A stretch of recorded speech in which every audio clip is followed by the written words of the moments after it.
Good morning বন্ধুরা, নমিতাস ব্লগে তোমাদের সবাইকে স্বাগত। দেখো চলে এসেছে একটা নতুন ভিডিও নিয়ে। তবে আজ কিন্তু বাড়ির ভিডিও নয়, খুব ইন্টারেস্টিং একটা ভিডিও। চায়ের স্বাদ কাকা শ্বশুর বাড়িতে।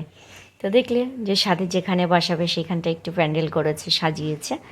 আর আমাদের মধ্যে স্বাদের খাবারটা যে দেওয়া হয় সেটা প্যান্ডেল থেকে আলাদা, বাড়িতে রান্না করে দেওয়া হয়। তবে সেই রান্নার দায়িত্বটা পড়েছে আমার আর আমার মেজো জায়ের, মানে জ্যাঠা শ্বশুরের বৌমা।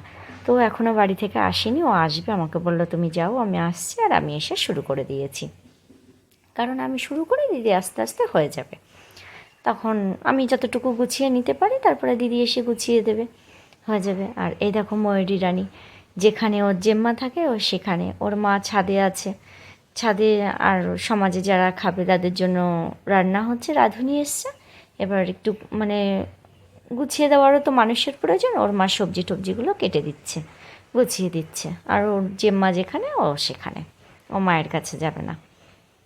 হ্যাঁ দেখো, আমাদের 7 রকমের ভাজা দিতে হয় যেহেতু 7 মাস।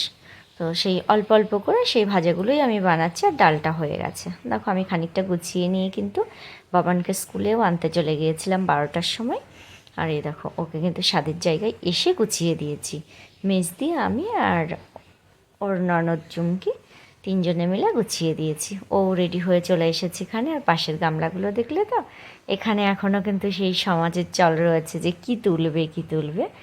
তা ওখানে 3টে ঢেকে দিয়েছে, একটা পায়েস, একটা প্রদীপ আর একটা নোড়া। তবে এখানে কিন্তু এখনকার সমাজে আর এইটা মানে না যে ওই নোড়া তুললেই ছেলে হবে, প্রদীপ তুললে মেয়ে হবে, এটার কোনো মানে নেই। ছেলে আর মেয়ে সবাই সমান। তো যে যেটা এদের কি ছেলে হলে বা আমাদের বাড়িতেই ছেলে হলেই ভালোবাসবে, মেয়ে হলে ভালোবাসবে না, সেটা কখনো নয়। ছেলে মেয়ে সবাইকেই ভালোবাসা যায়। আর এখনকার দিনে ছেলে মেয়ে কেউ পিছিয়ে নেই,